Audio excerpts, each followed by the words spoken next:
Pug Pug Pirates, and the game is about pirate ships commandeered and commanded by giant oversized pugs as they sail around the seas and try to collect various pieces of loot on their way safely to port at the end of the level.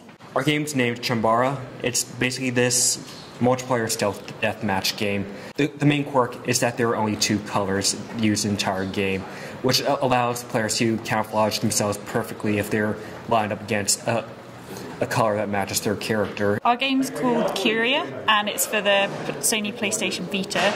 It's a 3D puzzle world game based on Rubik's Cube mechanics, and it's underwater. Well, our game's called Don't Walk Run, and it's a local multiplayer game played across multiple devices.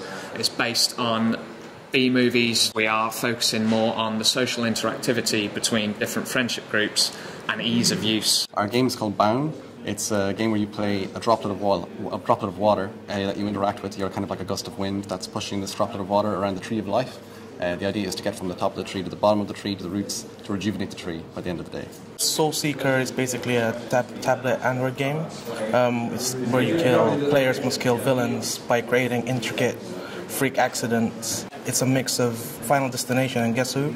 And you basically play as Death and you just like mess around with the environment. The name of our game is Sunny, Rainy, Snowy, and it's a tower defense game.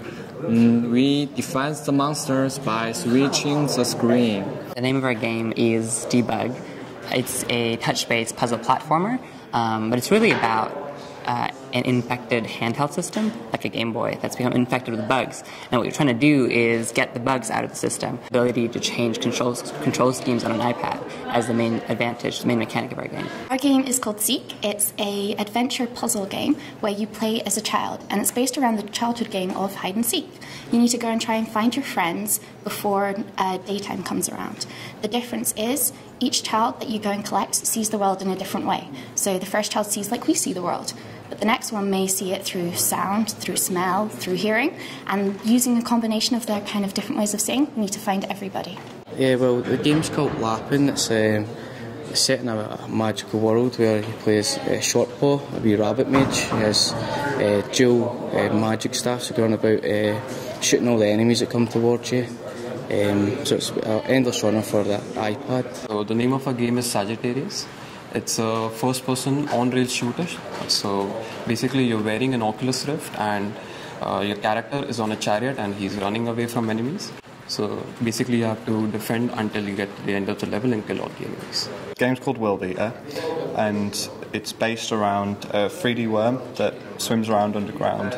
You jump out and you get to eat NPCs, cars, and just cause general chaos and carnage. Our game is called Reshuffle.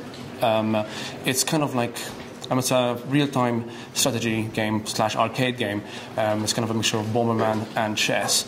You're playing as an office worker in this sort of like contemporary office environment, and you're fighting to get a promotion against other people who are also trying to do the same thing. Our team is Red Hat, and the name is same with our game Red Hat. Our game is an action game on iPad or the iPhone. An old man in his barber car, and the engine in his car is disturbed with some monster. All you have to do is bounce all the monster out of the car. The game is Ally. Big A, big Y, 2 little L's in the middle. It's a 2D action platform cooperative game. We want to make it all about local multiplayer and working together. We're trying to focus on making something really arcadey and fast-paced and action-oriented.